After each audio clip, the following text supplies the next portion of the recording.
Y lo primero que me gustaría decir es que todos tenemos muchísimas ganas de salir, pero yo lo que creo que es importante tener en cuenta es la prudencia. La prudencia que es absolutamente exigible en cuanto a esta nueva fase que enfrentamos.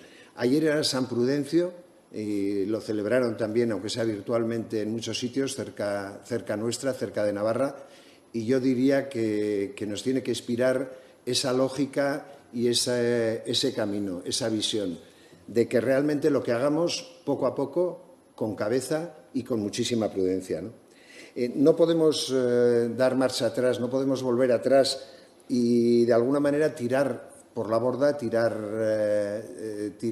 simplemente a la basura la cantidad de esfuerzo, todo lo que se ha hecho como sociedad, todo lo que han hecho los profesionales, todo lo que hemos hecho el conjunto de la comunidad, que es un esfuerzo impresionante. Yo diría también una lección de ciudadanía que nos ha dado la gente. Eso no lo podemos poner en peligro.